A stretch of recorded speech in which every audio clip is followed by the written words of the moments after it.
During the production of my remade review on Schnellfahrstrecke Köln to Aachen, I was thinking about the future of TSW content on this channel, and wanted to rattle off those thoughts after the SKA review was done. Incidentally, you could say that this video is named after a song by the Electric Light Orchestra, or ELO for short. As for my choices of background footage for the intro, they are references to specific locomotives, multiple units, and routes that I want to see in Train Sim World 6, or hell, even the inevitable TSW 7.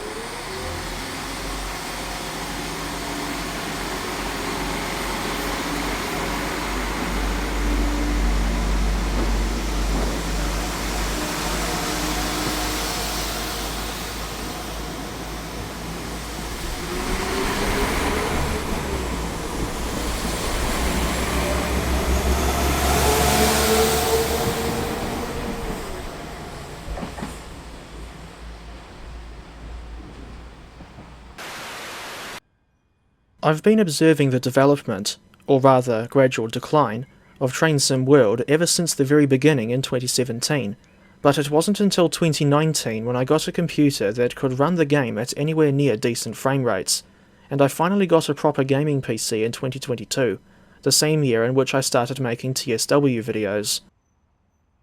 As for why I started with that sort of content in the first place, it's because I thought there were too many people making overly positive videos about TSW, and not many people are actually telling it like it is and calling out the developers when they feel something's not right. I was heavily influenced by Maverick Hunter Daniel, a YouTuber who used to review Train Simulator Classic content, and have since had the honour of speaking directly to MHD for an interview. I recommend watching, well, the interview of course, as well as his video on the Class 745 in TS Classic for context on why I have reservations against ATS, to the point where I will not buy their Manchester Airport commuter route, Class 90 locomotive add-on, or whatever other DLC they might release in the future. I will include a link to the 745 video in the description.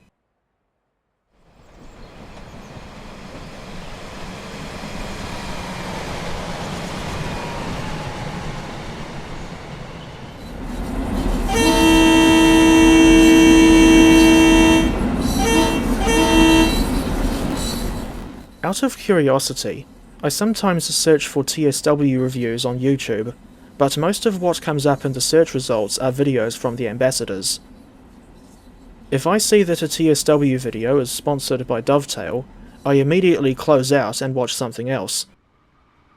I believe that, when you know that someone essentially has Dovetail breathing down their necks, you cannot trust them to be honest with their judgment of DLC. I'm not a fan of the in-your-face thumbnail style that so many of these TSW YouTubers use, so I've always done a more laid-back style for my own thumbnails. And before anyone jumps to conclusions and tries to put words in my mouth again, I am not expecting any of these people to change their thumbnail styles just to appease me. That would be a very unreasonable expectation on my part, but it doesn't mean that I can't at least voice my opinion on thumbnails. On the plus side, there is at least one other YouTuber that comes to mind who also makes constructively critical videos about Train Sim World content. The YouTuber in question is Train Sim Society, and I'll leave a link to his channel in the description if anyone wants to check it out. TB76 Returns has also announced that he'll soon be making his own TSW reviews, so I'll include a link to his channel as well. Why I decided to use footage of the trams in Sheffield for this part of the video is anyone's guess. To be honest, I feel like I was making last year's Kinzigtalbahn and San Bernardino line reviews out of obligation.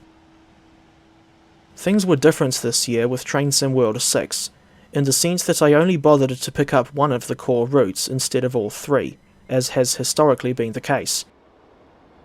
At present, I am still undecided on if I'll ever review the Morristown line or Leipzig to Dresden, since those routes just don't interest me all that much. especially the Leipzig to Dresden route with the sheer amount of recycled content it has. There are a few reasons why I've continued reviewing TSW content for as long as 3 years, besides what I was saying earlier about the lack of constructively critical reviews on YouTube. In all honesty, I don't have much going on in my life at the moment, so I find that making videos is a good way to pass the time, even if it means feeling burnt out more often than I would like. Some people are probably going to jump to conclusions and insist that I only make these videos to A. rage for views, and B. have a go at the developers, but those people could not be further from the truth. In actual fact, I simply wanted an outlet where I can share my thoughts on a game about which I have been passionate for a long time.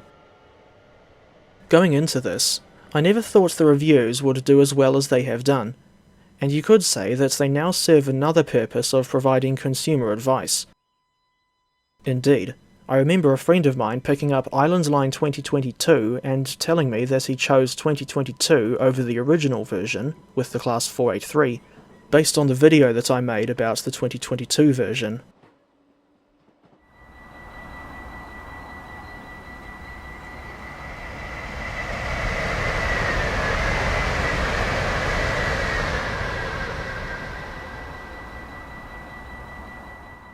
As much as I appreciate the people who watch, like, and comment on my TSW videos, I don't want to be known solely for that sort of content, nor do I feel like I can keep reviewing TSW add-ons until the cows come home. I get the impression that Dovetail Games are the kind of developers who care so little for their own customers, beyond the money, that they wouldn't change their ways for the better anytime soon, if ever. No matter how much the people voice their frustration/criticisms of the game on the forums, YouTube videos, Steam, or wherever else they can leave reviews. There are still so many things wrong with the game that it's not funny. Examples include, but are not limited to, Dovetail's pathetic implementation of steam locomotives, several route concepts being farcically short, missing OHLE on multiple routes, core features being released, and often left, in a half-baked state, atrocious bugs with the NPCs that still haven't been fixed, certain rolling stock being recycled and resold so many times that it's not funny, case in point, the Class 66 diesel locomotive and low-entry 4th generation Doppelstockwagen coaches, and the developers continuing to churn out DLC after DLC instead of slowing down the release schedule and going back and fixing the problems with existing content. To give you a prime example of a route that has been left to rot, I present West Cornwall Local by Rivet Games. This thing was released in November 2021, and its problems include, but are not limited to, bad scenery that barely looks or feels like Cornwall, terrible sounds on the included Class 150/2 Sprinter, the high-intensity headlight and marker lights being at the wrong height on the included Class 37, and baffling decisions on where to cut the route coverage. Nearly 4 years after its release, and Rivet still hasn't fixed any of these major problems. I'm not even aware if they've done any post-release updates for this route, so I would highly recommend avoiding this particular route at all costs. If you ever get the chance to do so, you would be much better off riding on the Cornish Main Line and St Ives branch in real life, as I was able to do on the 30th of April 2025.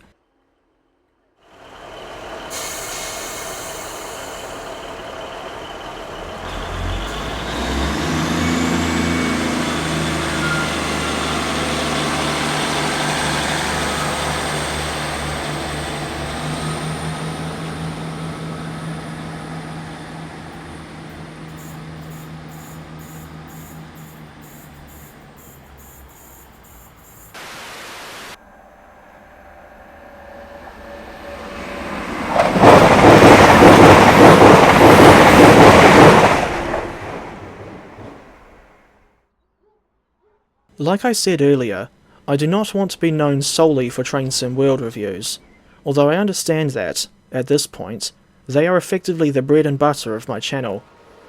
Ironically, I can't eat butter at the moment because I'm trying to avoid dairy, and yet one of my favourite episodes of Tom Scott's Citation Needed is all about butter. Anyway, unusual sidetrack aside, I also review add-ons in Train Simulator Classic, but mostly UK add-ons at that, and I also go out to film real trains in this funny little country by the name of New Zealand. As things stand now, I think I'll keep making reviews for at least the rest of the TSW6 era, but I have no idea what to do from the inevitable TSW7 onwards. That's why this video is entitled Confusion.